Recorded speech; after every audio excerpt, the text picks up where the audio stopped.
So before I got into investing, I always had a lot of questions about how to get into investments. I was scared, didn't know where to put my money. I didn't understand a lot of terminology. I didn't really have any guidance. But today we got two gentlemen that's gonna give you everything that I didn't have. Stay tuned and keep listening in.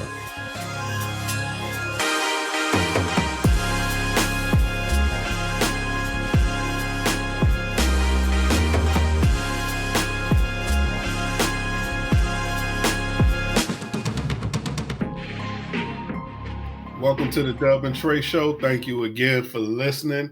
As always, make sure you follow us, www.dubandtrey.com. Follow us on Facebook. We're on IG. Thank you for the support. And let's talk about today's episode. We have two special guests. They've been on our show before, Bryan and Swann, and they'll be talking about investments and anything related to investments. You know, we're going to sit back and enjoy the ride. Bryan and Swann, please take the floor and introduce yourselves. Awesome. First, thank you for having us back. You know what I mean? It's always a pleasure to come chat it up, and just, kick knowledge around, man. Knowledge is power. Yeah. Bryan, Swann, happy to be here. I mean, I'm sure we'll get into, as we talk about the conversation, we're going to get into, I think, our experience and the things that we have learned, the things we have done, the lessons that we learned, good and bad. And so super excited to be here. Got 15, 20 years now, Ryan, in investing experience now. It just seems like our first move was like yesterday. But so super excited to have a conversation. You know what I mean? Glad to have you, man. Glad to have you. Ryan? Absolutely. Listen, it's a pleasure to be here. Thanks for having us.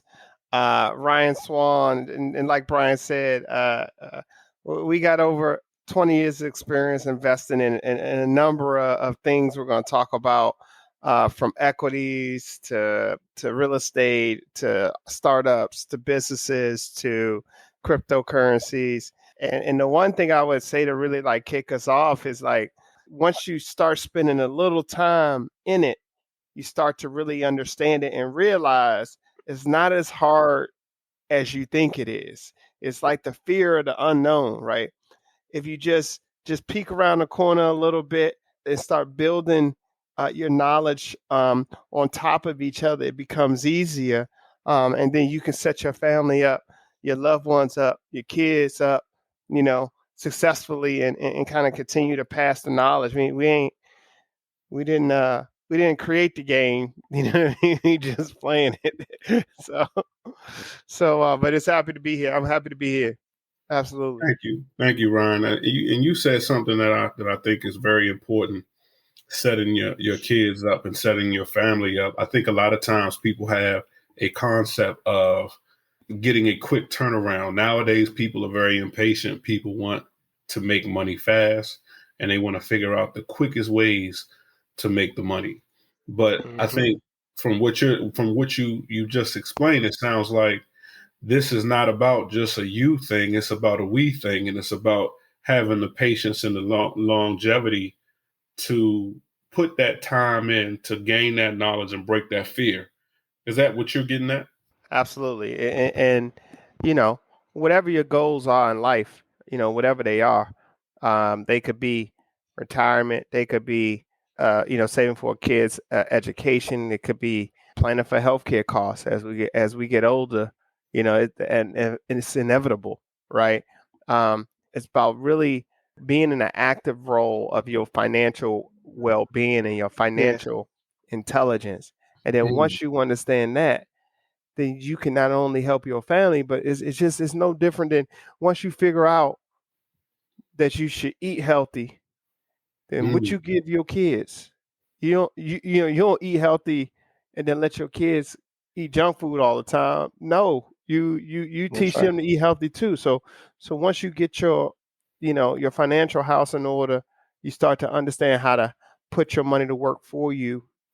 Then you want to turn around and teach your kids the next generation earlier than when you learned it, so that they can so you can continue to be successful from a financial intelligence perspective, and that's why we do what we do. That's why we talk to high school students and college students and professionals and people getting ready for retirement about financial intelligence, about investment, the way to think about investments, and so that you can make a educated decision about what it is you want to invest in, and you can understand the risk associated. Because hey, listen, it ain't no free lunch. So everything, even the dollars in your saving account got risks, because inflation is off the hook. Go look at the gas prices and tell me. I remember when it was $1 a gallon. I remember $1.50 a gallon. That's $5 a gallon. So that means if you were saving and putting money in a savings account 20 years ago, thinking that 20 years later that you will have enough money to retire, and you didn't actually put the money to work, but you just kind of put it in the savings account, put it under the mattress, so to speak. Mm-hmm. And you look up and gas is $5 a gallon, milk is $4 a gallon, a loaf of bread like $2, $2.50, whatever it is. You know what I'm saying? I remember loaf of bread was like 50 cents, 69 cents. So that's what it's about. That's what it's about. Yeah, I couldn't echo that enough, man. It's all about, habits, good habits or bad habits. It's your choice, and those habits are going to dictate your life, right? And they're going to influence your children. Your habits are going to dictate the conversations you have, the people you hang around with, and quite frankly, if you how you manage your money, right? And think about money. And so, you know what I mean? We can certainly jump into some of those, but it should be a wake up call to everybody right now. You know what I mean? Coming out of pandemic, and you just look at the stock market, the roller coaster ride we've been while we're going through a pandemic, while there's a war going on in Europe, while, all this inflation. If you don't realize that the economic game is really the true game of life, you'll wake up and realize that all the work that you put in and whatever your craft is, whatever your job is, didn't get you where you thought it was going to get you. Right? You know what I mean? And so it's almost like, it's the rat race. Rich dad, poor dad. All the way. So, do you think that for people who are new to investing, right, or people who have some sort of fear or question about it, is there a particular mindset they should be in about understanding what investing actually is? Because I don't think some people don't even understand what it means to actually invest. I think some people may means, you stick your money in a microwave for a particular time, and then boom, the money grows into whatever it's going to grow into, right? In a simple term. So for people who don't really understand what it means to invest your money, right? Could you kind of explain the concepts behind what that actually means? Yeah. So, in my opinion, the very simplest way you can describe it for me is when you invest, you put your money to work for you, right? And I think it's the word work that I think people don't understand, right? That the money doesn't just grow on a tree. It just don't, you can't just flip it, right? If you say, I'm just want to flip my money, right? That's right. Right? Like investing is not flipping your money. There's work that your money has to do that, to make the profit. I mean, at the end of the day, an investment it's not an investment unless it's making you more money than what you put in, right? But I think the key word is that when your money is working for you, then that's an investment. And then there's, in that word work, there's things that you got to account for. You got to account for risk, right? You got to account for liability. You got to account for inflation and taxes, and you got to think very strategically. And so what I always tell people is like, knowledge is power. Investing blindly is not about just investing. It's about smart investing. They always say follow the smart money, right? Slow money don't make any money.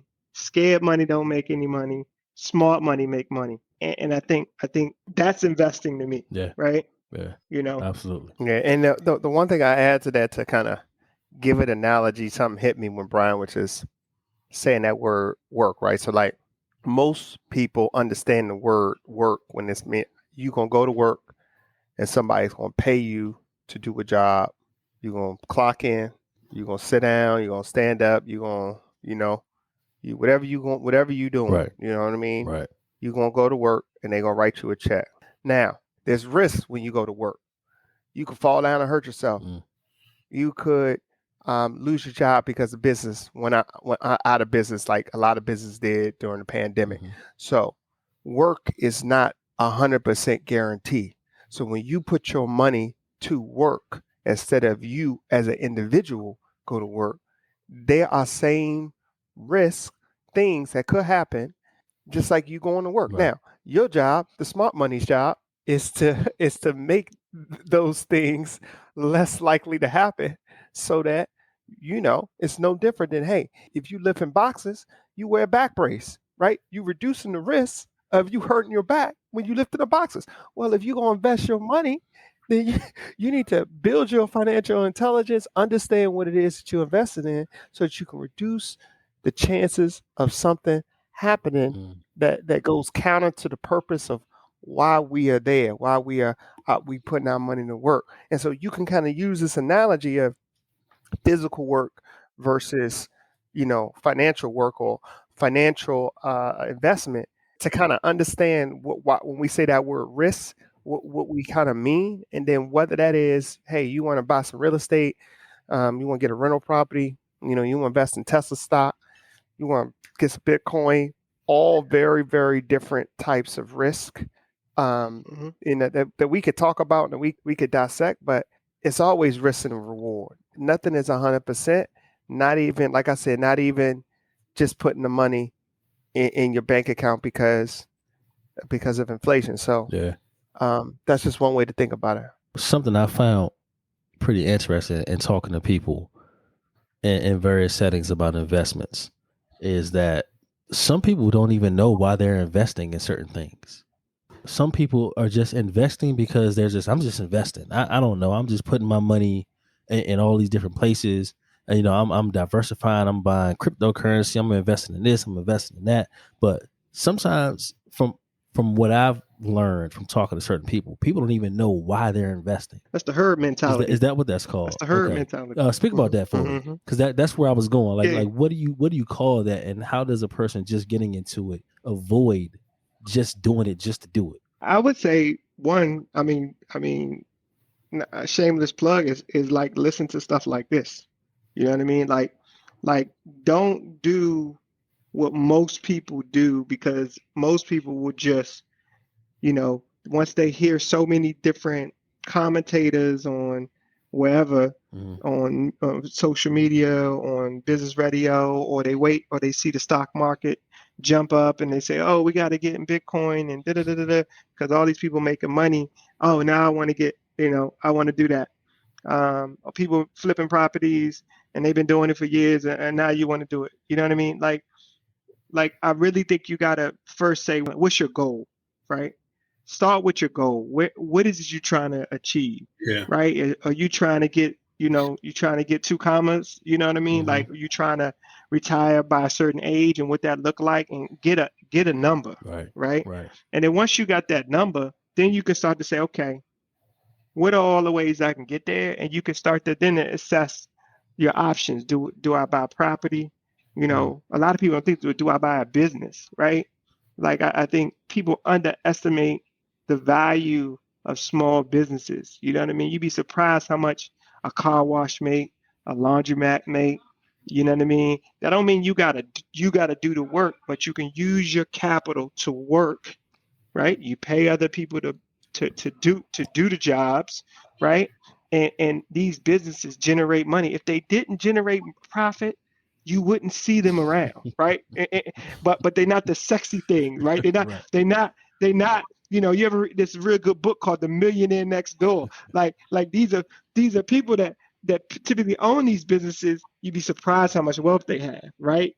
But it's because, you know what I mean? people not gonna wash their cars or get their lawn cut in the summertime because the pandemic is, you know what I mean? It's just a lot of things when you start to really open your mind about what the opportunities that you can generate wealth or generate income from an investment. Yeah.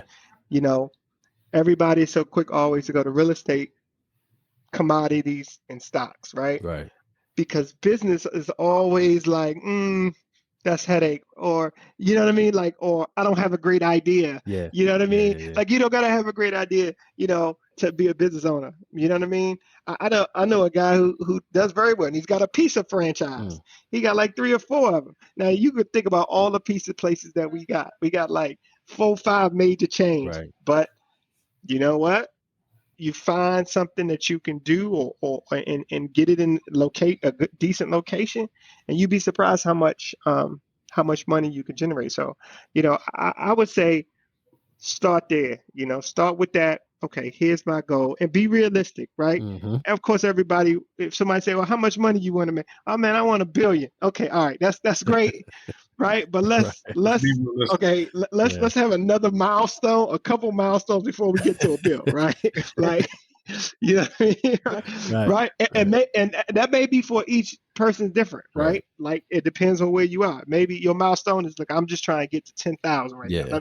Let me get the 5 figures, and then from there I'm gonna get to 100, and then a mil, right? And like that. And so now you got you okay. So now the herd mentality is just following what you hear, but the reality is when you hear it, it's too late. Already happened. Like it's too late. Way too late, right? And so the herd mentality, you're gonna fall off a cliff, right? You know what I mean? You ever see like one of those what is it? I forget what those animals are called. I think they're not deer. They're antelopes. Some there's a herd of them, and they all get to the edge of this cliff, right? and as soon as a few of them start going over this cliff, right? Next thing you know, they all just start running. They don't know where they running, and then when they get to the edge and they realize it's an edge, they can't stop, right? Because they in the herd, and once the herd starts moving, right, it's hard to stop. But the smart money is not in the herd. It's certainly watching the herd, right, and knowing that this is what herds do. So right now, for example, herd mentality, right? Right now, stock market's getting hit, right? People are like, sell, get your money out, right? And if you were smart, you could have certainly picked up some really good companies at some really cheap prices, right? And you could have made, you could position yourself very, very well. And this just happened in the last like 3 or 4 weeks, right? But the herd was moving in one direction, and you got to know you got to move in the other direction, right? Because eventually that herd is going to start to change course, and you want to be ahead of the herd, right? That's how you get ahead. That's how you get ahead of the herd is you position yourself so when the herd changes direction, you're in front of the herd, not behind, not following the herd. And I think that's very important, because I think people, when I talk to people, they are talking to me in the midst of the herd, and they don't even, I think a lot of people don't even realize it. They don't even realize that they should be trying to get ahead of the herd. And if you can, lead it, direct it and change it in a way where you're so far ahead, you've already capitalized on whatever those decisions that are being made that everybody's hearing about. You did it a year ago. And you did it 6 months before the wave hits, and that goes back to what you were saying, both of you, regarding the financial, having that financial intelligence. But that's a really good point. That herd mentality, man. People talking about a particular thing. you don't want to be in the herd mentality. You want to benefit from the herd mentality, right? It's almost like, if you were the lion and you're trying to get some gazelles, and the gazelles are in the herd, right? You want to set your trap in which way you think they're gonna move, so that when they come through, you winning, right? And it's the same kind of mentality that you got to think of, especially when we have all this volatility and things are moving in a lot of different directions and things are changing how we live life. is evolving, that creates huge opportunities for folks to benefit on changes in momentum, right? So Yeah. So based off of that, where do you start? Where does somebody start? If they've done some research, they've got their number, they got their goal. They say, I want to get to, I got $1,000. I want to have $10,000 by the next few years and keep growing from there to 20,000. In the next 15 years, 10, 15 years, I want to have at least 300, 400, $500,000. 20 years, I like to see my money grow into close to $1 million from investing, putting money up, not just like it's having that in that savings account, taking that money instead of putting it in the savings, taking that money and making it work for you in this investment financial intelligence environment. Where are some of the things, some of those key things that, somebody listening could say, I hear what you're saying. I got it. I'm taking notes, but where do I go? Where do I go? Where can I get my financial intelligence from? So 2 questions, where do you start and how do you get the financial intelligence? Where, of course, they research, but, where, what, who? First, I would say I would read probably these 4 books. You can get them on audio, so listen to them while you're in the car, working out, whatever. Rich Dad, Poor Dad, The 4-Hour Work Week, The Millionaire Next Door, and Think and Grow Rich, right? Like I think those 4 books are going to also lead you to some other books. But if you're really serious about kind of a really efficient way to learn some very key principles about investing and about financial freedom and wealth building, start with those books, because the first thing you got to do is you got to change your mind. Right. Before you even start like really investing and really understanding the things that you're going to face, you got to make sure you got a growth mentality, a growth mindset. And these books are going to help you really see the opportunities are all around you, right? And just got to notice. You just got to notice them. You got to position yourself, and you got to understand, how the game is played to some degree, and how you can leverage skills that you have right now that you don't even really see as skills, right? I think a lot of people have these untapped skill sets that they can be monetizing to help get additional capital that can help them invest on larger scales, right? So if I had $1,000 and that's all I had, I would probably invest it into my financial intelligence first, right? More so than taking that $1,000 and putting it into an actual investment vehicle. Yeah, because I could take that $1,000 in intelligence, and now I can create way more than the 1,000. Whether that's leveraging other people's money or being in the right position or leveraging other skills that I have to bring in additional income that I'm not making right now, right? And so I would start with those 4 books: Rich Dad, Poor Dad, The 4-Hour Work Week, The Millionaire Next Door, and Think and Grow Rich. All these books, you look at any, I think, super successful entrepreneur, businessman, they probably all have read these books. I mean, and we got a whole book list, bro. Like our book list is like 40 books long. But if I met somebody who is just starting on this journey, you can't give them 40 books and be like, here, like go through all these books. You gotta, you know what I mean? Like people need a launching pad. Like boom, you read these books and you're gonna wake up and you be like, damn, I've been playing this whole game wrong, right? And that's going to get you thinking differently. And I really believe once your mind expands, it will never go back, right? You can never go back to like a shallow, now I hate the word shallow, but a very closed-minded to the opportunities and things that you have available to you. Once your brain expands, like it's like you thought the world was flat, then you realize it was round. Like you would never go back and say the world is flat. Like it's just no, I think that's right on point. I think when I think about people starting, I think mindset is important.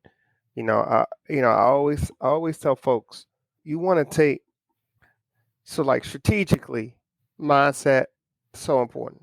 Tactically, I tell people before they actually go and invest in something, you should take stock of the things that you got access to and making sure that you are taking advantage of that low-hanging fruit. So like your job may have a 401k match. If you're not maxing out the match to get every dollar, so they match up to 5%, you need to be, if you're not doing 5%, start there, right? Because that's free money. That's free money. If they give you $1 on every dollar that you put in, that's 100% return. That is don't get better than that. Too much better than that. That is good. So you got to make sure you're doing that. And so we assume for a second you did that. Let's just assume that, like, we're gonna assume that y'all did that out there. Assume that you did that. Knowing your ass didn't, but we're gonna assume that Let's assume. Let's assume that. And then, I say, as you get started, you wanna get educated on whatever investment you're going to start with. So after you read the books that Bryan just talked about, you say, okay, I really think I want to get a rental property. I'm going to buy a little condo in a good area. I really want to get a condo. Now, before you jump out there and you go and you buy a condo to rent, maybe it's a studio, right? I mean, it's small. Maybe this thing is, manageable, right? Even if you don't got a renter, like, you can manage it. You got to go and learn about the market, the real estate market. You got to go and understand what the going rent rate is for the area. You got to go and understand what schools are in the area. You got to go and is it a grocery store nearby? Is there a movie theater nearby? Is it metro accessible? Right? All these things impact whether or not that rental property going to stay rented. So whatever it is, once you got your mind right, then you got to become a student of that game. Now, the good thing is that as you do it more, it becomes easier, and you know exactly where to go to get it. So Bryan and I had our first rental property very early in our careers, and so now, like, we know exactly what to look for. We know exactly, because we've done it a number of times, right? We've done it a number of times, and so as you practice, if you work these muscles, right, it gets easier, but it's getting you all out of your seat and in the direction and in the information flow so that you can make an educated decision, right? And so you got to become a student of whatever that first thing is. And we could talk some more about, some ideas and things like that, but you got to go into it knowing that you got to get your mind right, take the low hanging fruit, but then whatever your first thing is, and don't try to do everything all at once. You know what I mean? Like, we talk about a lot of things, but it's not like we started out doing all, it's not like in a 6-month period, we bought real estate, we bought equities, we bought crypto. Right. No, this is a portfolio that you're building over a time. So don't feel like you got to do everything all at once. You should start with one. Now, if you got a significant other, a partner, a wife, a husband, a boyfriend, girlfriend, whatever it is, you know what I mean? Like, y'all can work together to kind of build that intelligence too. While one focusing on one, another one can focus on another. You can tag team it, but you only got so much time because chances are you working a full-time job. You probably got family and kids, and you know what I mean. You ain't really got a whole lot of time. So you got to decide that what that first thing is and become a student of it. Otherwise, if you don't, then you'll be in the herd, right? To connect it back, the damn herd. That's right. The lion is a student of the game, right? The lion understands what the herd is doing and is positioning himself to do that. That's right. I think that is exceptional advice for for just one reason alone. Most people, most average Joes who think about investing their money, they want to make their money back as fast as they can. They want to say, I don't want to lose any money. I don't want to take any risk. I want to put my money in something that's going to give me what I want back. What is that? They want to talk to somebody that can tell them, excuse me, sir or ma'am, where do I put this money so that I get exactly what I want back when I want it back? You know what's more important than that? You know what's more important than doing something and getting your money back fast is doing something and getting money back that's repeatable. Residual. Okay, you see, listen, listen. All right. So let's say you got $1,000, right? And you say, all right, I want to get my money back as fast as I possibly can. I want to make 2,000. I'm gonna give you 1,000. I need $2,000 next week. I need $2,000 in a month. My question to you is, how repeatable is that in over the long term, right? Because you ain't gonna retire on $2,000, right? Like, That's right. yeah, you might be able to take a little quick vacation, what I'm saying, something like that. But you're not gonna retire on that. So you got to create systems and businesses. Why we talk about real estate and rental properties and reason why we do equities, because equities stocks are businesses. We invested in businesses that got a system that's repeatable, right? Right. So there's a bunch of things that's not repeatable. Why? Because they fads, Right. or they are things that are just luck of the draw. You know what I mean? Hey, yeah, I can go gamble, but you won today, but you might not win tomorrow, and so it's not repeatable. so Yeah. so When you put it that way, it definitely makes sense. It definitely makes looking for that repeatable thing, and also understanding that if you really want to have value longevity wise, and have it to have an impact, that's when you say that, the first word that comes to me is that's impactful, because everyone who is around you can be affected in the long run, Mhm. and you can even pass that down to your children. So Right. that's big. yeah, and if it's not repeatable, you gotta understand that, hey, this is not the end all be all. This is just sometimes an opportunity presents itself, and it's a great opportunity, but it's not repeatable, and you just at the right place at the right time. I say great, take advantage of it, but still know that you got work to do. Yeah. You still got work to do. Right. You know what I'm Right. saying? You know what I Absolutely. mean? And so, uh, Absolutely. The other thing, just to circle back to your question, Trey, about once you start to collect this knowledge, I think is something about, by nature we are very social creatures, right? And you got to find other people that are on that same type of journey. Some people may be a further along, some people may be behind you, but you gotta find folks that are doing the same things that you are trying to do or similar. It's just like working out, right? You can go in the gym by yourself and you can get it done, right?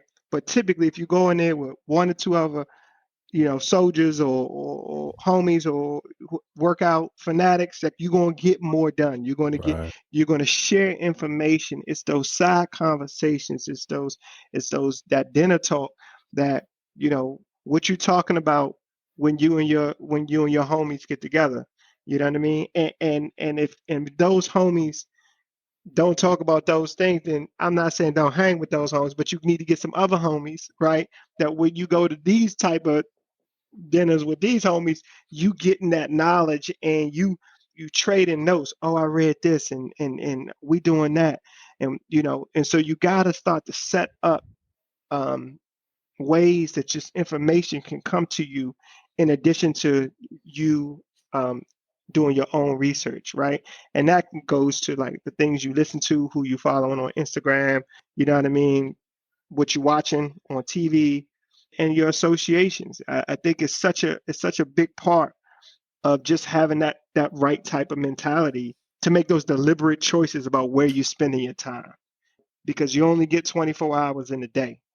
It doesn't matter whether you're rich or not. Everybody get 24 hours in a day. It's how you spend it and the things you let consume your mind, Mm-hmm. right? It's going to determine how well you do anything, right? It's Right. just like, I like to tie it to fitness because people can understand that, right?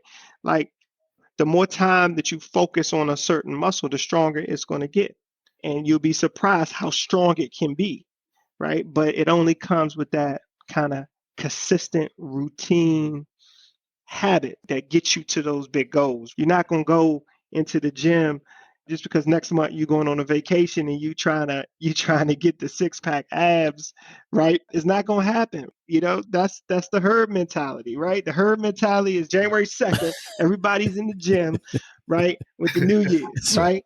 That's But right. if you watch the real fitness, they've been in the gym since September, Yeah. right? Yeah. Right. Yeah. And so it's the same way, right? It's the same way. You got to surround yourself with people who this is their lifestyle. This is what they do. This is what part of what they do in their free time is like, they constantly evolve, constantly grow their financial intelligence. You know what I mean? And so I think that's a huge part of it. As you read these things, you got to have people that you can talk about it with. You got to have people that brainstorm with. Mm. You got to have mentors and you got to have mentees. You got to have people who are ahead of the game of you and they stretch you. And people that you look back and you stretch them. That's how you grow. Right. And that's a lot of times how you find deals. Yeah. You know what I mean? That's how you find opportunities because it's a relationship game. You know what I Right. mean? For the most part in investment, right? There's certainly ways that you can invest and don't have to build relationships, but it's very far and few of those. And usually, there's got to be like your idea, your vision, Right. you created something, and then you can build from there. But those are a couple things that I would say where do people start at? Yeah. From there, like what opportunities are out there. You know how much money a vending machine make? People don't even realize how much a vending machine costs and how much a vending machine make. Just think about it. If you Google it, like Right. everybody listens, you Google how much a vending machine makes and how much it costs you, right? And how much time you got to invest to run a vending machine. Yeah. You Yeah. can, and if you ever think about it, when you go to a vending machine, most of them are empty. Why? Because they are always sold out, right? But we don't look at a vending machine like that when you walk up to it. You're like, dang, man, this joint is no. It's because people are always buying it. Because if you put it in the right spot, right, where people want it and people need, it's a lot of opportunities out there to make money, man. It's an investment. A while ago, like I was talking about before, when I first wanted to start getting investment, I had a conversation with this older gentleman, and what he said to me was, he was like, "If I told you that if you gave me 5 cents and I give you 50 cents back, you gave me 5 cents every week, and I give you 50 cents back every week, would you do that?" I was like, "Nah, what I'm gonna do with 50 cents?" That's what I said to him. Literally, I said, "Dude," I said, "Bro, what am I gonna do with 50 cents?" He said, "See, it's not about the 50 cents. You missing the percentage of money you're making on the nickel that you're investing, right?" And how, like, speak on, I guess, how important that is for people to understand that sometimes it's not about the amount of money you're getting back, but about what that percentage is of investment to return. Compound effect. Compound effect. Yeah, that's exactly what That's another good book right there. You just said compound effect is huge. Compound effect. Telling you, Right. the compound effect we use every single day, right? Wow. If you work out, it's the compound effect that gets you from point A to point B, right? Any goal that you have, you use the compound effect to build upon it and get there, Right. right? But it takes a certain mindset, right? That you got to be super committed. You got to be consistent to have the compound effect. Mm. And but yeah, you made me think of another good book. Yeah. Are there things that a new person getting an investment should not pay attention to? Like, are there particular things that you want to tell somebody who's new to say, "Hey, these are the things you should be focusing on. These are the things that you should not be focusing on." Like, these things are going to kind of misguide you because it's a lot of information out there, right? And again, like I said before, everybody wants everything as fast as they can get it. And I'm pretty sure there are people out there who have jumped into this investment thing, lost a lot of money, not understanding that they were paying attention to the wrong thing. Maybe not the herd thing or what's hot and what's not. What should they be paying attention to? I think we already established, don't follow the crowd, do your research. What are some other things that maybe should be on their radar and some other things that they should be blocking out? I mean, the thing that comes to mind when people tell you that you can't do something, it's typically because they want you to be a part of the herd. Now, this is what I tell people all the time. You can do anything you put your mind to, right? So if you want to learn how to invest, you can, but you got to be willing to put in some of the work, right? You got to be willing to take the time. And so you don't got to listen to people that tell you, oh, you know, or what do you know about investing, or the naysayers, right? You got to understand that as you surround yourself with people that are on this journey, they're going to be people, friends, family that are not on that journey. And the naysayers are going to they're going to pull you down, not because they don't want you to succeed. They're going to pull you down because of their individual insecurities about what they doing. You see what I'm saying? You just can't do that. You can't just know that happens, right? And so, you gotta Be resilient. be resilient. Well said, Trey. The other thing I would say is to stay away from typically these like these quick money things. And I would say in the beginning, stay away from risky investments until you have a stable set of investments that are not as risky, right? There's certainly money to be made in what they call high risk, high reward, right? The problem with the high risk, high reward is that they're likely to fail. But when they win real big. It's almost like, to some degree, gambling, right? If you gamble enough, like, you'll probably have a one payday. The question will be, can you walk away from it when you had that payday and take that money and put it in safe investments? Or do you take that? This is what the house is betting. You take that win and you put it back down, back in the high risk, high reward. But now the odds are against you because you just won. Right? Yeah. And the moment you won, your odds of winning again back to back, it's like dramatically less. Yeah. Investments, you gotta learn that craft. So I would say stay away in the beginning from the high risk, high rewards, or at least only do a very small percentage of your total investments in those areas, so that maybe you can still participate, but you're not betting the farm, because those things are going to be very volatile. And typically the people who are pushing them, they got so many investments to them. Yeah, they can push, this new cryptocurrency that look like a dog. You know what I mean? All of a sudden, you know what I mean? It's like one day it's $5 and the next day it's 50 cents. Like, you know what I mean? Like you gotta wonder, like, why are people talking about this? Like, this don't even, like, if it don't make sense.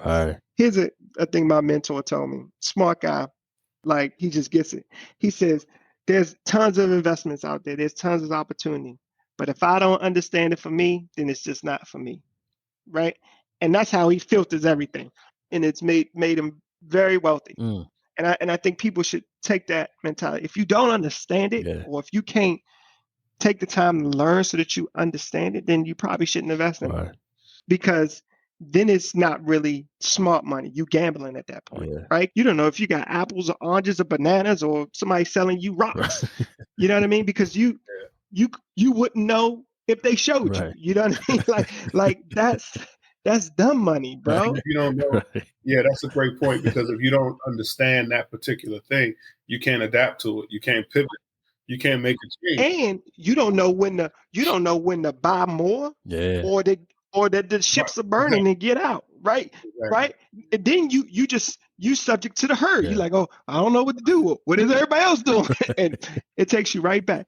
Man, if you're not comfortable, if you don't understand it, then you shouldn't invest in, or you need to find somebody that you trust, financial advisor, financial, at these firms, and they're, don't get me wrong, there are good people out there helping people build wealth, but just know you're gonna pay for what you get. You want a good haircut, you're gonna pay a good barber. You want a good nails done, good hair done, you're gonna pay for a person that do quality work. It's, you get what you pay for. And if you do go to one of those firms to get that advice, make sure they are fiduciary, which means that they are a certified fiduciary, meaning they have to put your financial interests ahead of their own or the firm's.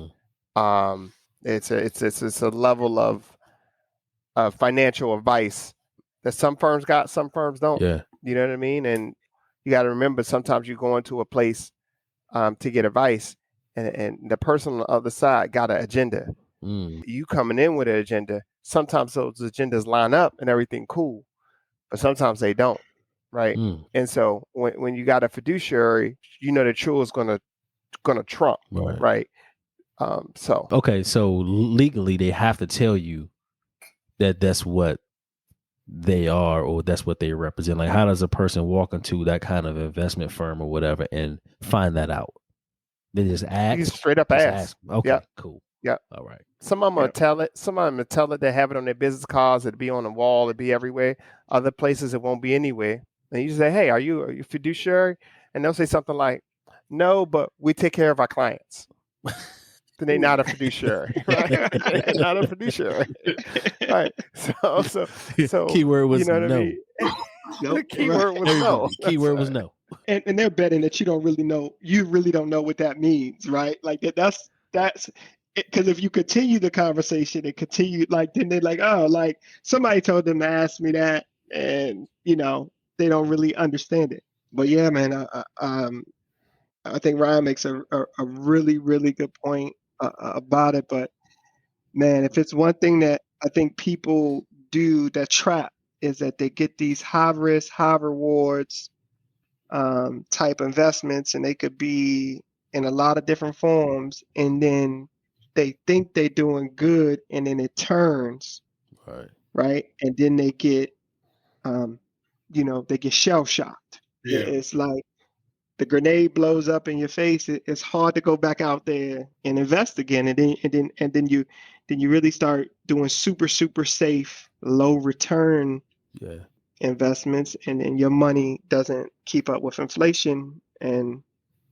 you're basically losing money every year because the cost of everything's going up. You may be making 3, 4, 5% on your money, but if the cost of stuff are going up by 3, 4, 5, 10% every year, then you gotta make your money has to grow to keep up with inflation. So that's a big thing. You know what I mean? Don't turn the wrist on until you get a stable of investments going, and those are, you good with those. All right, now you want to take a small percentage, 10% of your whole portfolio, and put it in risky things. Okay, good. But even with that, be smart. Something you understand, something you research, something you're passionate about, that you like. Like, if you're not a techie person, don't think you know what the next great technology going to be. But if you live and breathe tech, then that's different.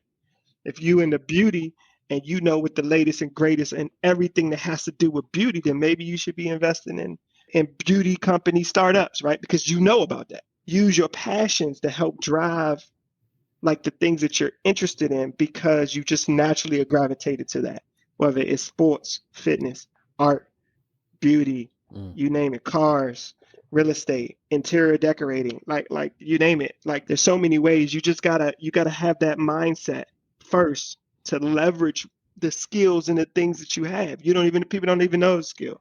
You know what I mean? If you got a green thumb and your yard is the best yard in your neighborhood, right? You know what I mean? You'd be surprised the ways you can monetize those type of skills, and how you could come across companies that you can invest in, that their products do well because they're the best product, and you know it because you use it yourself. There's nothing more pleasing, like if you own a Tesla and you have Tesla stock. You know what I mean? Like you're not gonna just, you're gonna know, oh, Tesla's at $500, I'm buying, because you own it. Like you get it. Right. You live it every day. Right. You know what I mean? Right. It's the same kind of thing. That's a great point. I definitely think that having that passion that you speak about, and also keying in on some of the things that some of your strong suits as an individual is what also help you gain that financial knowledge, because one, you're passionate about it, and two, this is a field that you're familiar with.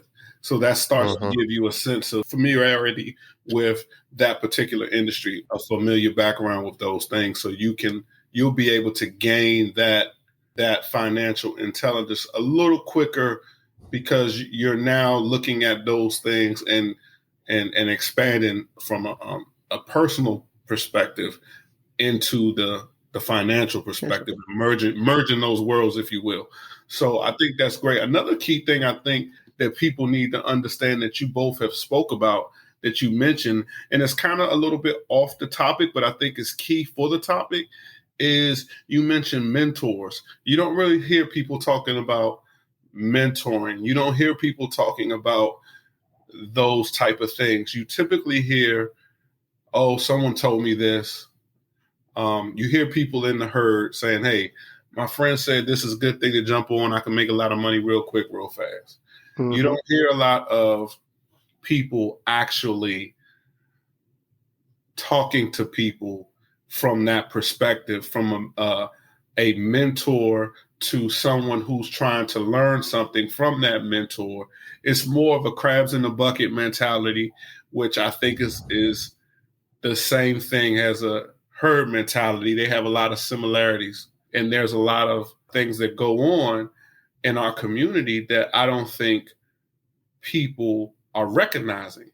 But I think mentoring is something that should be a key element in just about anything that we're trying to do, because there's always somebody that did it before you. Mm-hmm. Yep. And so what I would say to what you guys are saying is that find that person, find that new group of people. If you got a group of people that's doing the same thing they were doing in high school or the same thing they were doing in college, they're doing the same thing, living the same lifestyle, you need to find a new group of people. Yeah. Because they don't have like you spoke about earlier, being able to have a developmental mentality where you need to be willing to grow. You can't you can't have the financial intelligence to invest and be good at it if you don't have the humbleness to actually listen to somebody who's done it. I always say your first investment should be in you. Your first investment is in you, and what you just described is exactly that. It's like you got to humble yourself enough to say, I got to invest in me. And what does that mean? Back in the day, right? When I like to think about art, the music industry, right? If you wanted to get into the music industry and you wasn't a rapper or a singer, but you wanted to get in the music business, you would go work for free for somebody. You would go beg an executive or artist to train you. You'll work for free. You're like, that mentality has gone. And because now it's been replaced with YouTube and Instagram, and people watch videos on everything. But what they don't realize is a lot of the stuff that you see on some of these social medias, it's just not true. People are you can make a lot of things look a certain way in front of a camera, right? Yeah.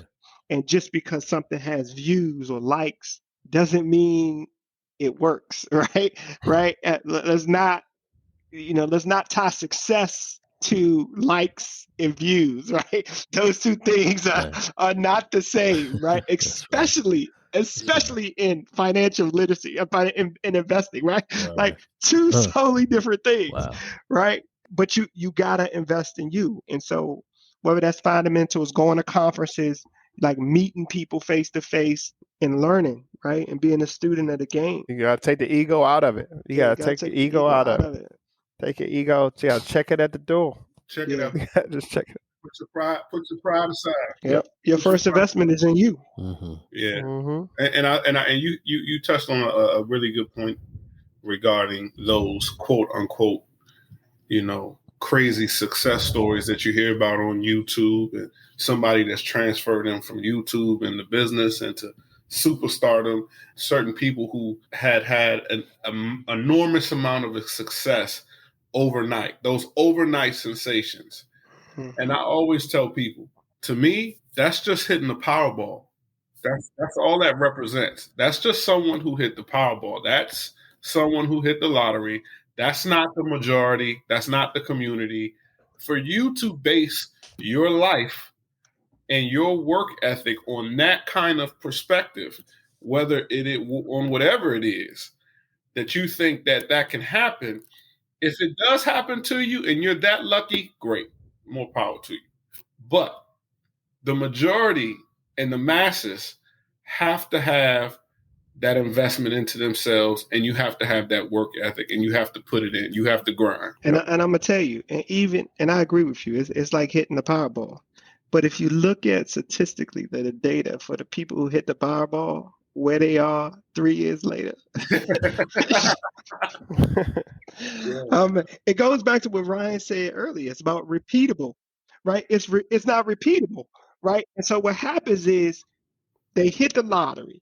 They had a great night in Vegas one time.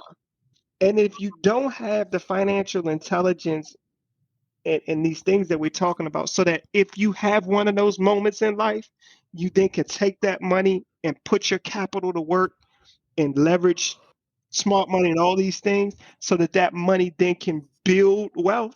You might as well almost have nothing, because what's going to happen is you're going to spend that money, you're going to put it in high risk, high reward investments, which are likely going to go to crap. And next thing you know, you're going to have all these liabilities because you built this lifestyle of these houses and cars and image and material things that then start to don't have value. And when the debt man calls and say, hey, we need this, and then they start seizing, and God forbid you don't pay your taxes, right? Because all bets are off with that, right? Because that's how they make money. They seize and go to auction with all your stuff, and they sell your Lamborghini for $50,000. You know what I mean? Like it's crazy. And so then when you get back to it, it's like, even if that's your goal, even if that's your goal to be a YouTube sensation or be a Instagram, brand mogul, right? You still need financial intelligence. Most people who hit the Powerball end up in a couple of years still playing the Powerball again, trying to hit again. It just, Earlier, Bryan, about the economic game, you said something earlier. The economic game is the true game of life. Isn't that what you said? That's right. Mm-hmm. The economic game is the true game of life. I like That's that. Right. Yeah. It makes me think about Jay-Z, when he he had to trying to remember the name of the song, but he was like, if you told me I was going to sell clothing, I would have said nah. But he smartened up, and his financial literacy went through the roof. Listen, Jigga made $1 billion off of music. His next $1 billion is going to be in venture capital, in investing. That's what he making his next $1 billion. So he had a hustle. You got to hustle, right? Everybody got to hustle. Your hustle may be the 9 to 5. It may be real estate. It may be doggone cleaning. It could be cleaning floors. It could be cleaning floors. It could be whatever it is. Okay.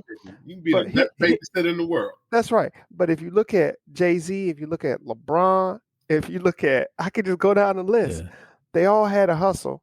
And the next thing they did was in financial intelligence, in investing, in venture capital, in they put their money to work. And so the clues are all there. You just not, you know what I mean? You're not paying attention. You know what I'm saying? And the one thing that's consistent about all those people, I mean, you could put Tiger in that same category, wherever you think about him. You could put Oprah in that same category, Michael Jordan, Magic Johnson, Shaq. Yep. You put all these names in it, and there's one thing that's common, is all of them work.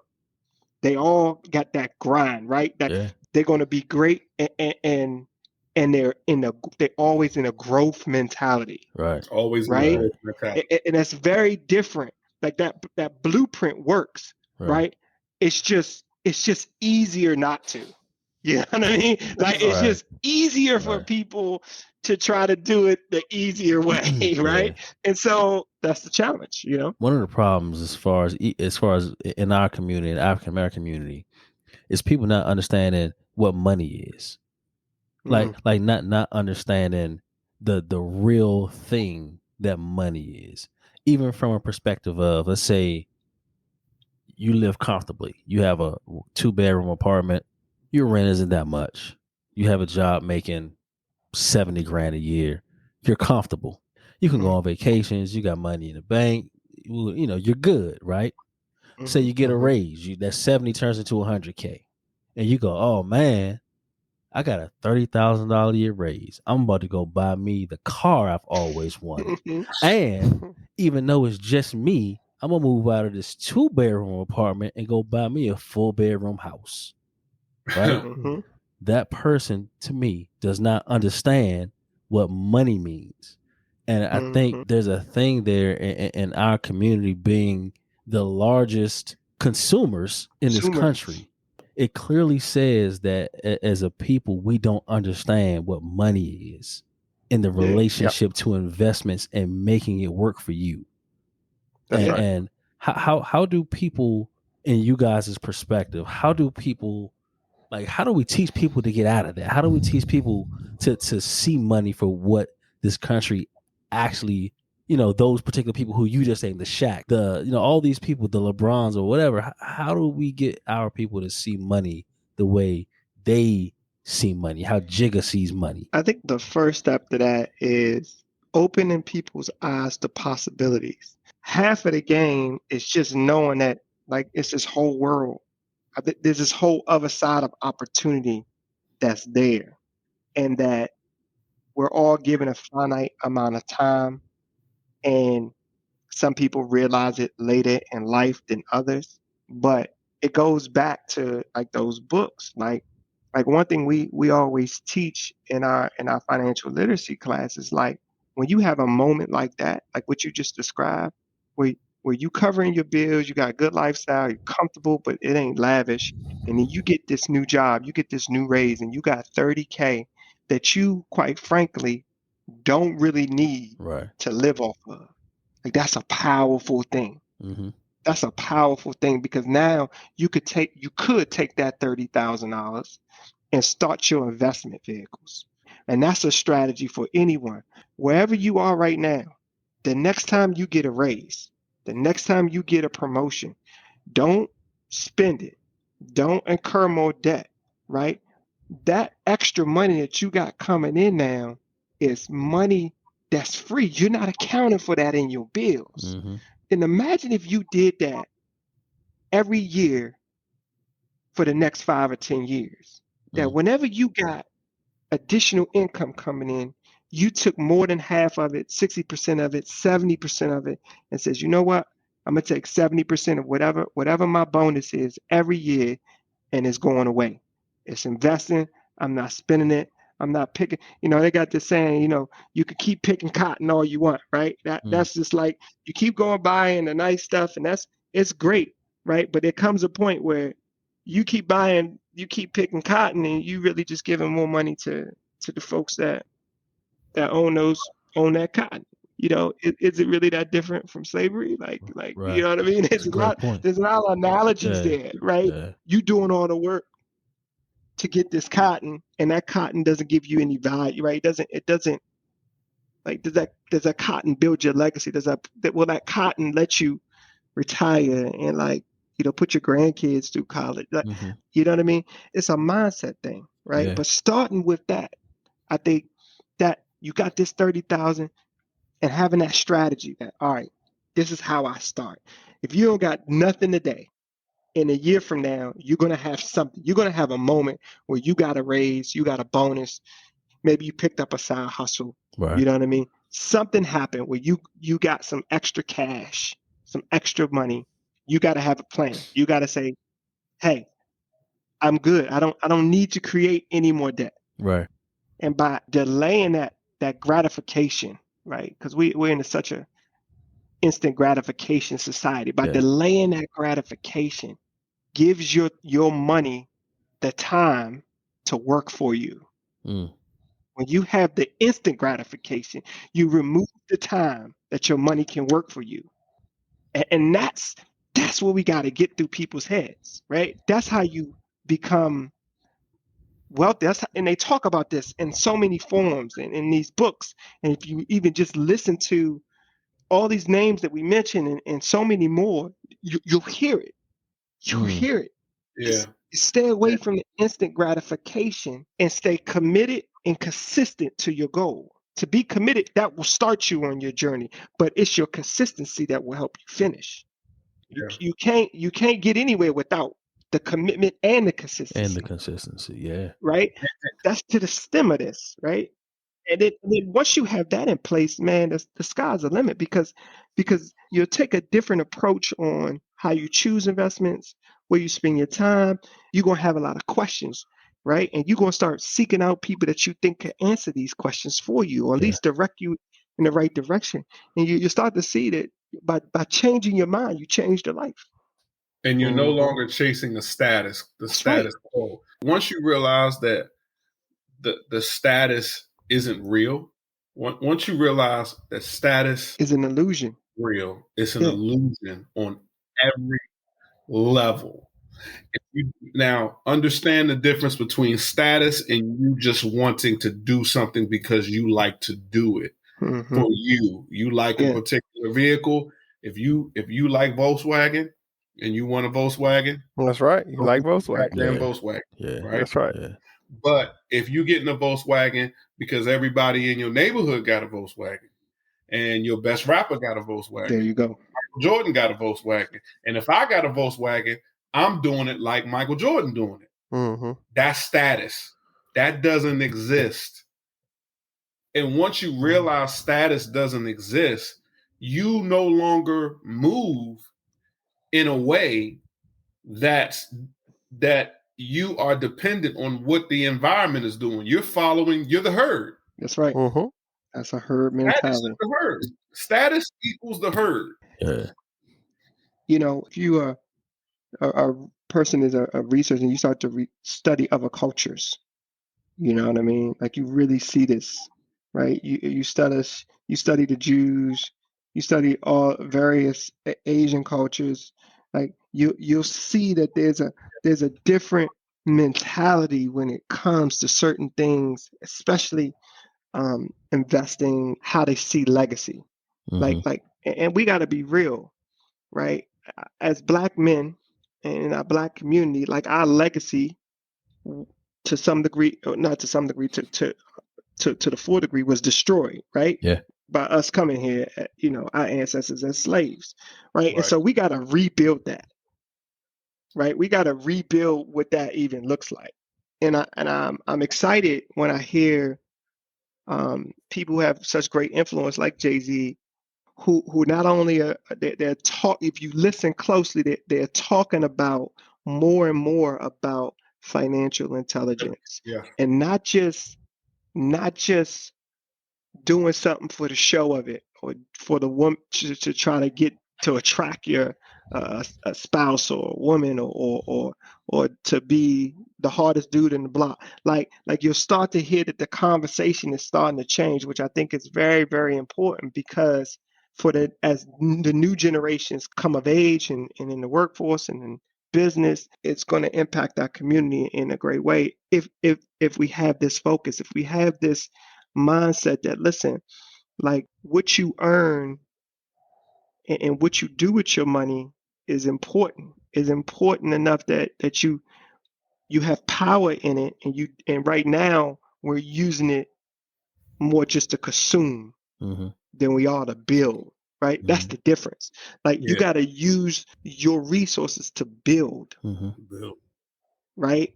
Because when you build things, they last. That's how any successful third, fourth, fifth, sixth, seventh generation wealth Right. is built. It's Yeah. not consumed. And I think there is something to say about the feeling of knowing you can buy something and you just don't want to. There's a sense of freedom Oh yeah. and power Yeah. when you know you can get something when you want it, when you just don't want it. Yeah. It really changes your mindset in being a consumer. It's almost Yeah. like you transition from being a consumer to a person who is very thoughtful about what you spend your money on. Mm-hmm. Do I really want that? I can get it when I want to. It becomes a question of not can you get it, but do you value it that much? You know what I mean? Like do I value that item at that price? Because then you start to have a tangible, like, what does $10,000 mean to you? Right. Right? Right. What does $1,000 mean to you? Um, Right. and it's a mindset, you know? Right. It's a mindset, because some people will instantly say, oh, I got $1,000, or I have $10,000. I can take 2 trips. Right. I could take 2 trips. I could do this. I could do that. They've already spent the money before they even got right. That's right. Fact. That's right. But what you should be saying is, how should I invest this so that in a year from now, I got in 2 years from now, that's right. That's right. And the goal, in my opinion, is to get your investment to pay for your lifestyle. Imagine if your investments generated enough passive income that it paid for your lifestyle. That's so powerful. Much so that like and you couldn't even dent it. Like you know what I mean? Like if your lifestyle is that's real freedom, right?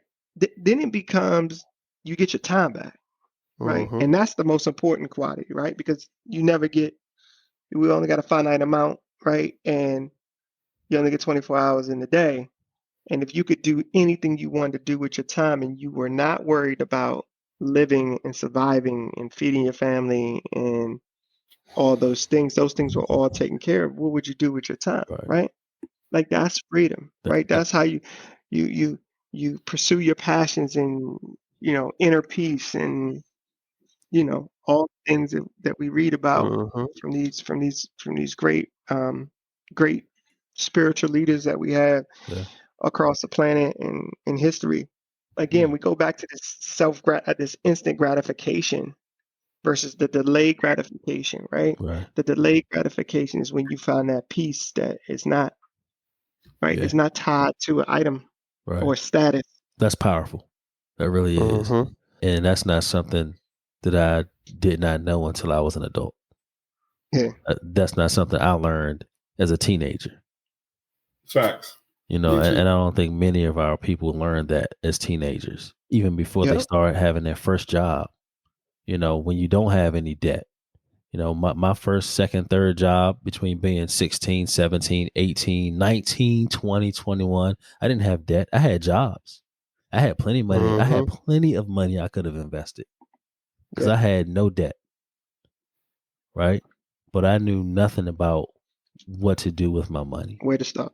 Or where to start. Right. Didn't even think about it. It wasn't even on my radar. That's why it's so important if you listen to this and you got children or you got children in your family or network that you have influence, right? Like it's so important because knowledge is that key. It can be transferred, and by helping others shorten their learning curve creates a huge opportunity to build wealth. Right. That's got to start somewhere. It's got to start somewhere for your family, right? Where is it going to start? Who's going to do it? And it's very interesting that, when we talk about the status, we talk about financial intelligence, we talk about all of these things, I think, and this is just me making an assumption, those conversations I don't hear a lot of. I don't hear parents teaching their children these things. I hear them and see them motivating them to be the best athletes they can be, to do well in school, to get good grades. I hear a lot of parents, you need to be respectful. I hear a lot of different things that could transcend into positive things as these children become young adults. But I just think that this is a critical piece that needs to be embedded. I'm not talking about teens. I'm talking about at 6, 7, 8, 9, 10, 11, learning how to be an entrepreneur, learning how to save your money. I found myself having a debate with my son about how to manage his money and trying to get him to understand what that looks like. But these things in our community are set all the way down. We talk about that status, right?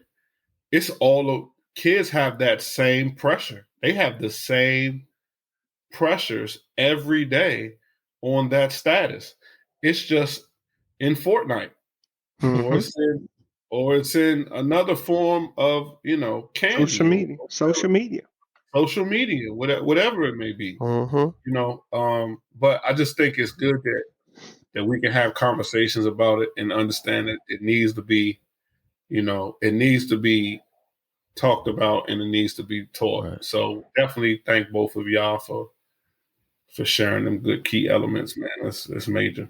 Yeah, and I want to make a comment about what you said about parents not having those conversations with their children. And I think that's missing in certain households where people don't understand the difference between being successful and surviving. I think there's so many people in our community who are just surviving that they teach their kids how to survive. Mm-hmm. And that looks different. When you're It working does. to survive, and that's not about how much money you make. There are people making, $200,000 a year that have enough debt that they are just surviving. Yep. Mm-hmm. Yep. Right. Mm-hmm. So it's not about how much money you're making. It's just Nope. there's so many people living in a survival mindset that think they're successful, but they're actually just surviving. And they teach their kids how to survive. They don't even have the knowledge to teach investing because they can't invest because they're just surviving. And I would like to say this, like, and as a parent, I got, I have two boys, 12 and 8. Children listen, but they also watch, and they learn so much more from what you go through, the conversations you have, how you respond to certain things, whether how you spend money. Are you talking about investments? When you in the car with the kids, what type of conversations are you having? Sometimes I put the phone on speaker in the car, and I make my boys listen to what we talking about or how we strategize, because I want them to visualize it. You know what I mean? I want them to understand, like, it's not just, oh, dad told me I need to do this, so I need to do this. The more you walk it, the more they walk it. Walk You know the what I walk. mean? And I think like a lot of times parents don't really even understand that they're teaching these habits, right? Good or bad, whether they realize it or not. You know what I mean? Like, because these kids are way more advanced and smarter than we were growing up. They got way more access to information, right? And they can quickly, Google something, be like, oh, he said this or she said this, right? And their mind can go so many different places. And so if you're talking about,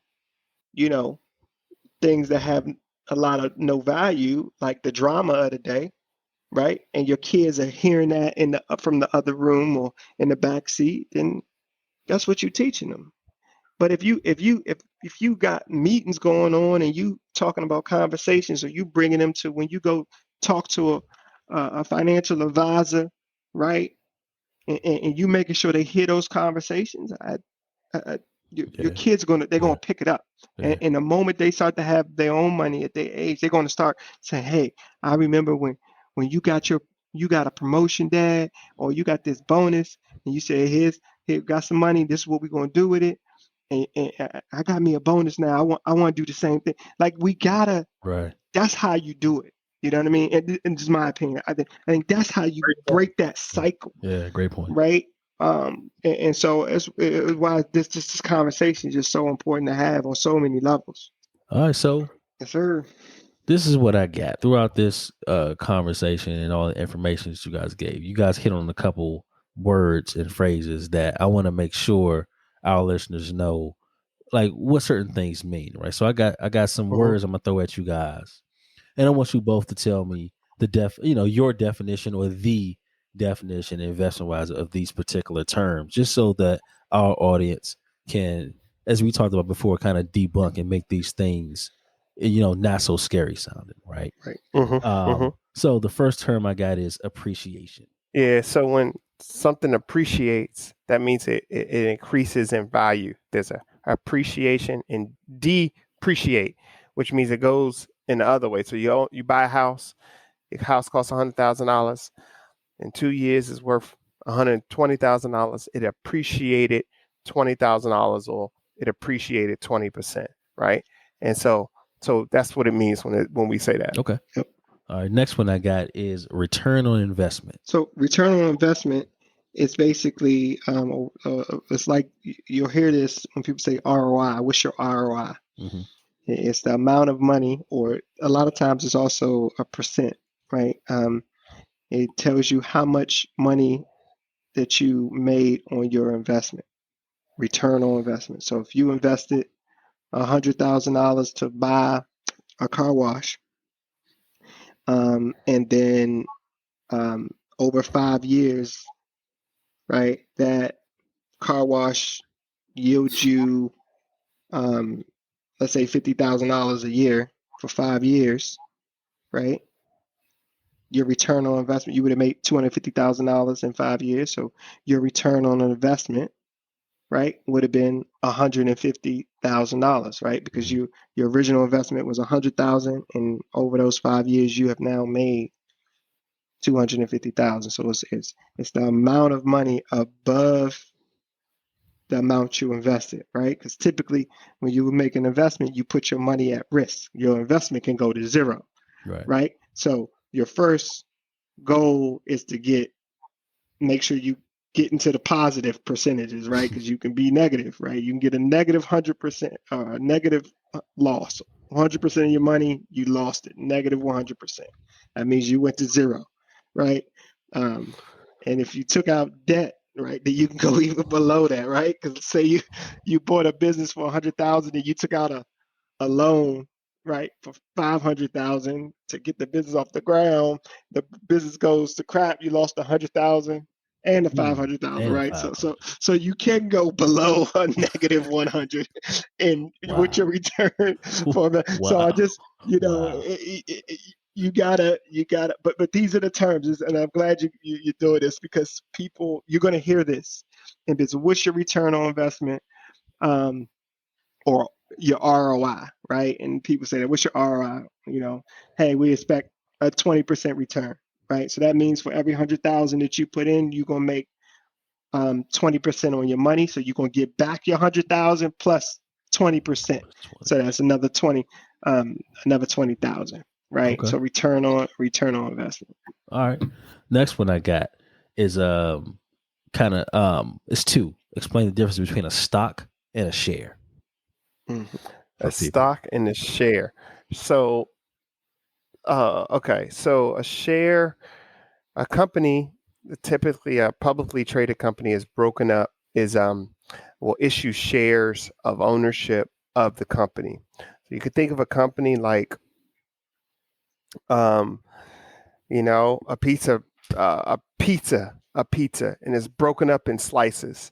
And when you buy a share in that company, you own a piece of the whole pie. Whoever owns the most pieces controls the company and is typically on the board of that company. And so that's what we call shares. Okay. Now, the word stock actually comes from the stock market, where you buy shares of stock on the market, like the Nasdaq, or on like the S&P. Like, so the two are kind of synonymous. They kind of applying or meaning the same thing, which is a piece of a company, and these companies are broken into millions and millions and millions of pieces. So like one share of a company is a very, very small piece. Think Lego size, real small, right? um, and so that's what a share is. And so whenever you want to buy a piece of a company, you buy a share of a company or a stock. Those two things are very similar. They pretty much mean the same thing. Okay. There are situations where they mean differently, but you probably will never see those. So let's keep it simple. That's cool. I'm with it. All right, bet. Yeah. All right. Yeah. Let's talk about, and you guys have used this term a few times in our conversations. Just tell the people what inflation is. Yeah. Inflation is like, simple examples, it's just like, because we're seeing it right now, is like gas prices, right? Like it's the same gallon of gas, right? But the price changed. And so inflation is basically the cost of everything rises. Demand. Well, it could be affected by two different ways, right? Your demand can go up, which will cause a shortage on supply, and so your suppliers increase price, hoping that people can't afford the higher prices, and only those who can afford those prices buy the supply that they have. So that's one way. Another way that you can have inflation, though, is if the value of your currency depreciates, right? So think about this. There are only but so many diamonds in the world, right? It's a finite amount of diamonds or gold, Right. right? It's just or rent or property, right? Land. The value of your currency is typically determined by what you can exchange a dollar for. Mm-hmm.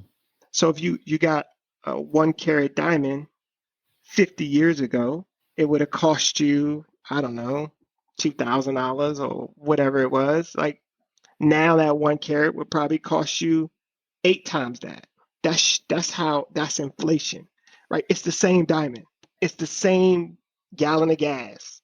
The gallon of gas didn't change. It's not a better gallon of gas. It's not more of a gallon. It's still a gallon of gas. Mm-hmm. But what changed was the price because of other market influences. Some of that is demand and supply mix up. Some of that is also when your currency depreciates. Yeah.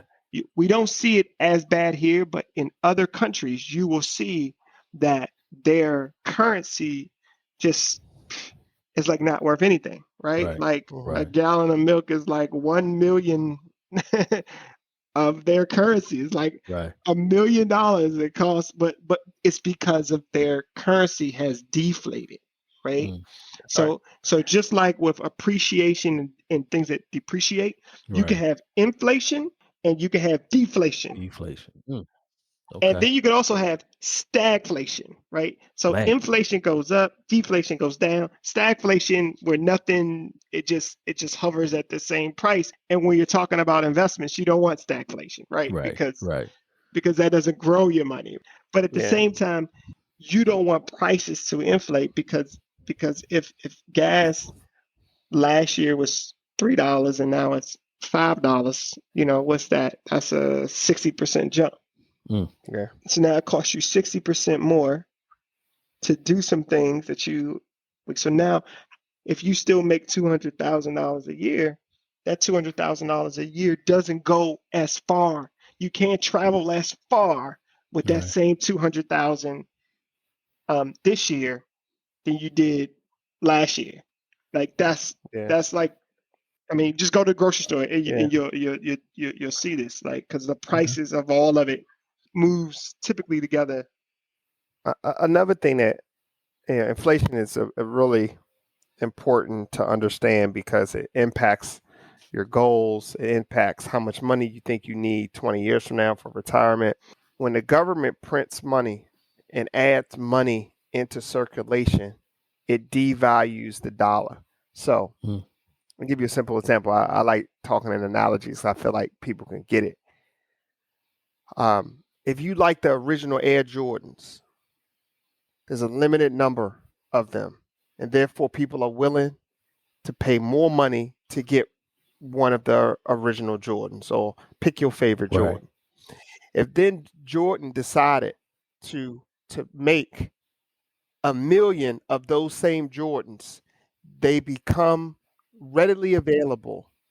Price that you pay to get one will go down and get closer to the price that it actually costs to make the shoe. Right. That's because the supply side got flooded and it was no longer scarce. Right. Right? That's right.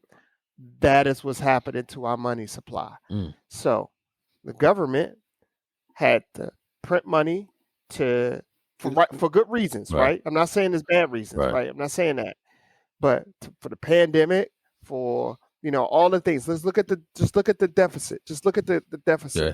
What that means is more money is coming into the system.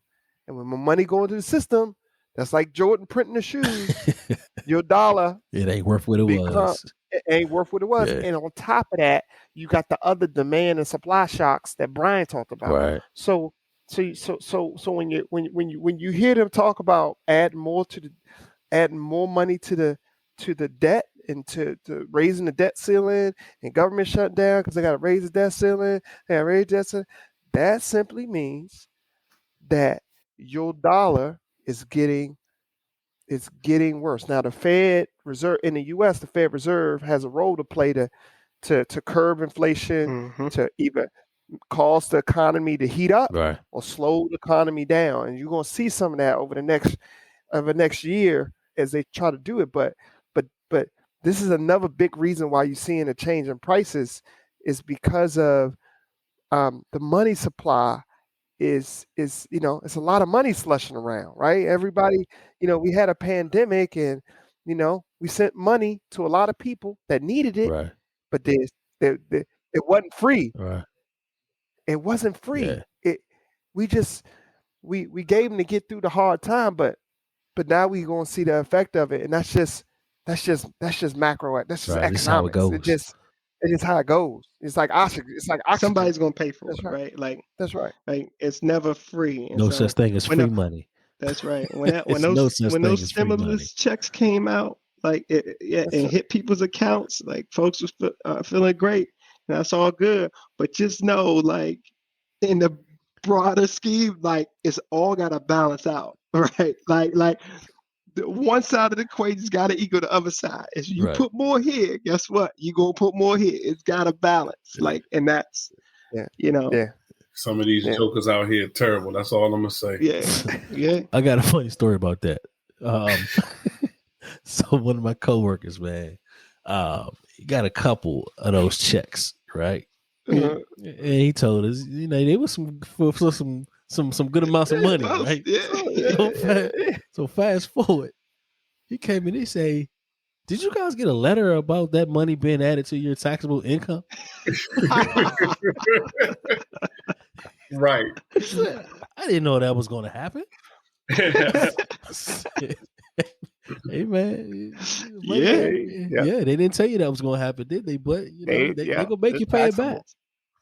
Yeah. All right. So next thing I got is explaining the difference for my people, the difference between a liability and a risk.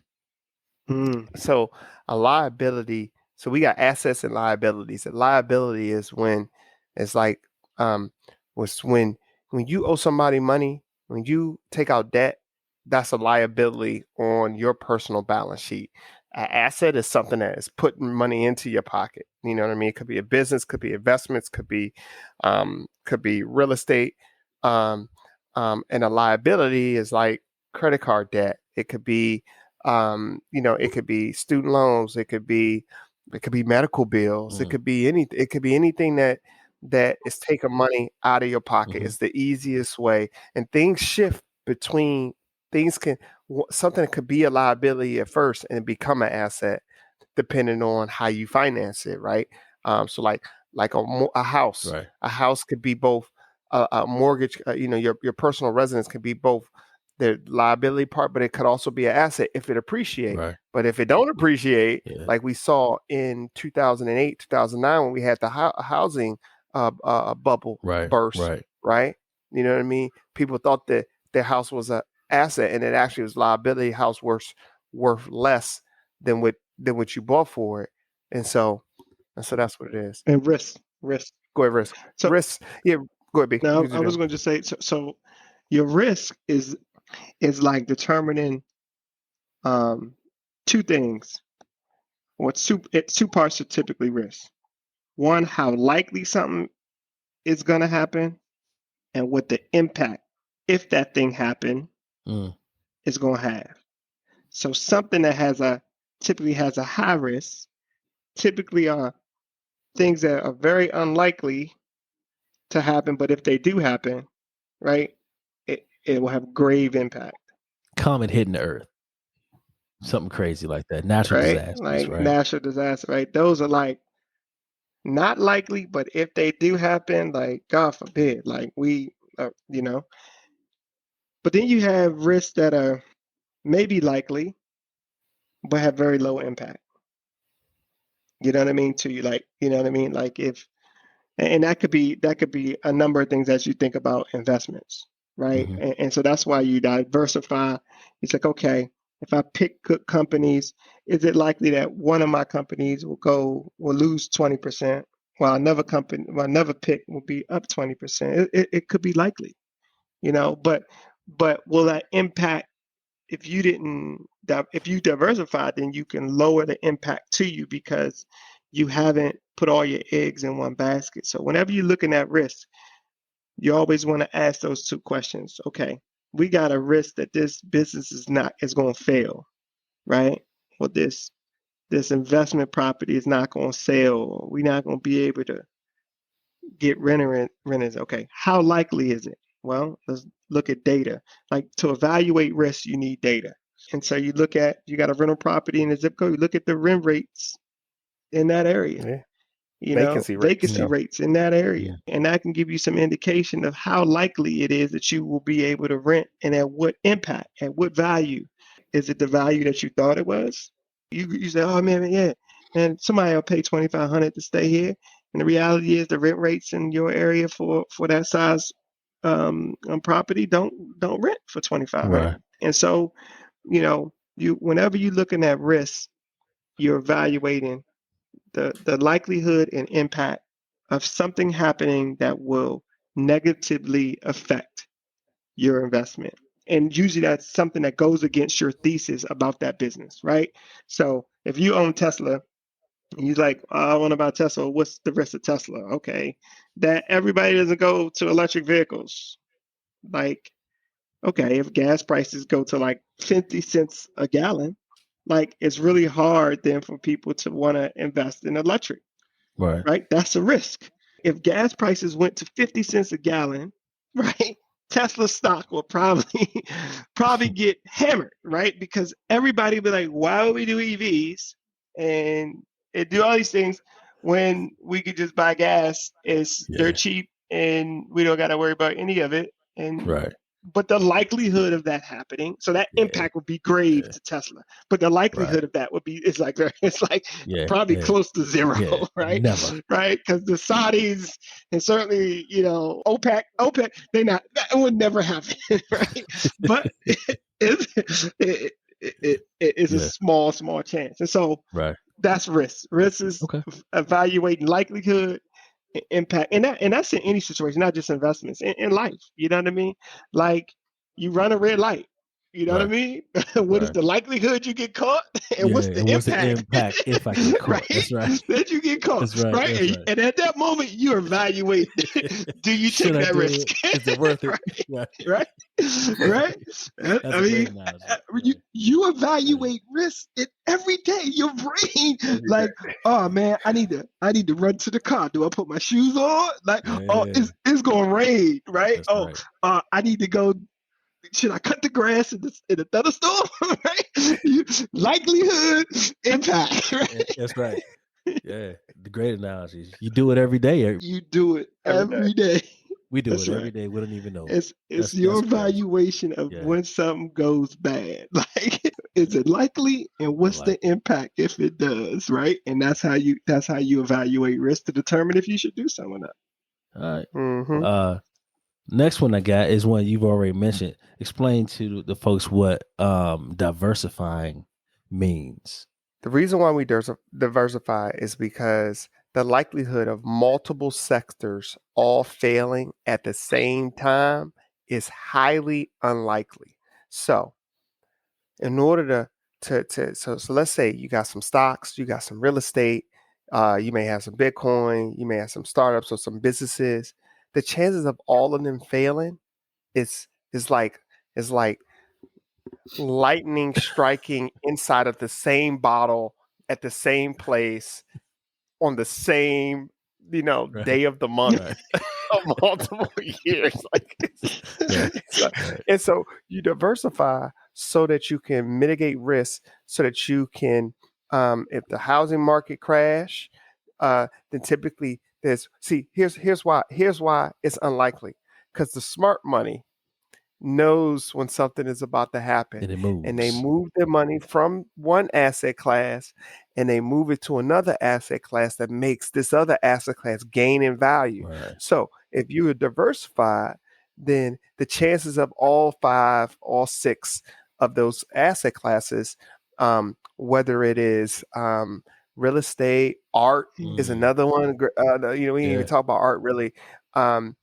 These different asset classes that help you retain value. You need to diversify. It helps you mitigate against like a whole industry wide issue in one particular sector, right? Whether it's real estate, could be tech, it could be energy. And you can diversify. The stock market allows you to diversify so that, maybe you're invested in financial services like banking. You could be invested in government contracting like Northrop Grumman or, Lockheed Martin. You could be in Google and Facebook. Right. You can be in, fintech, pharma like Pfizer Right. or Verizon. Everybody need a phone. People all, we not giving up our phones. We always gonna have phones. They're not going nowhere. You know what I mean? And so you can diversify across these different industries because it helps you mitigate that risk that Bryan was just talking about. Okay. I like to use the analogy of like a table, right? And if you diversify and you got 6 legs under the table, right? If 2 of them get destroyed, your table can probably still stand up with 4 legs. But if you only got 2 legs holding up your table and one of them gets destroyed, the odds are that table or chair can stand up on one leg is very, very, very slim. You know what I mean? And so diversification is just, think about a table or a stool. The stronger the legs are, and you don't want a whole lot of legs, right? Because then you can't sit at the table, right? So it's got to be, it can't be too many, but you got to have more than 1 or 2, right? Because then it becomes one thing happens and the whole thing's coming down. Okay. All right. Well, that's all I got for those, man. I appreciate that. I'm gonna tell you what, financial literacy is one of those things that I think historically it hasn't been taught, right, in schools, and it's almost like if you don't know this hidden language, you don't really understand it, because it's a way of keeping a separation between the haves and the have-not. And the better that you can simplify and help people understand like these terms when they hear them, you know what I mean? They just really, it's a fancy word. It's like SAT words, right? Right. Like, it's just like you could use some of these words, but they really just mean the same thing as these other words, right? Like it's not like this is a new word, a new meaning. No. We're gonna have a new word that just means that prices go up. Right. Inflation. Yeah, don't let it distract you. Right? and so like, don't let it intimidate you, right? One of the easiest things, and that's why some of these books are going to really help. If you take the time, read through them, you'll start to the more you hear it, the more you just understand. Oh yeah, I got it. Yeah, diversify. Yeah, man, my table got 4 legs. They could be. But hey man, how many legs your table got, man? Right. Right. Hey, that's it. Hey, man, you got 2. You got this table only got 2 legs, bro. You got 2 legs, man. You eat on the seesaw. You got to learn the lingo, but it's not hard. It's not hard at all. I greatly appreciate y'all time. Yeah, absolutely. This was great, man. Absolutely. Great, man. Great stuff. And I hope all the listeners out there, man, we really hope you guys learn something. We know you learned something today. And we really hope you guys check out those books that Bryan talked about, at least one at a time. You don't have to read all 4. Just one and at a they time. easy, quick reads too, bro.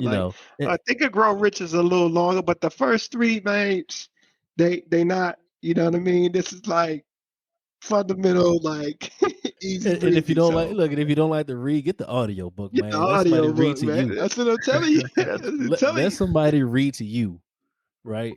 But it's no excuse anymore with audio books to not quote unquote read books. Like somebody read them to you now. So yeah. pick up the books, man. Read the books, get the knowledge, get committed, and Be put your money to consistent. work. Put your money to work. And that's Yep. all I got, man. What you got, Trey? Hey, man. Well said, Dub. I second that. And once again, thank you, everybody, for listening. Special shout out to Bryan and Ryan Swann. Once again, another great show on financial literacy. And can't wait to have you guys back, man. So For sure. that's all I got. For sure. We out.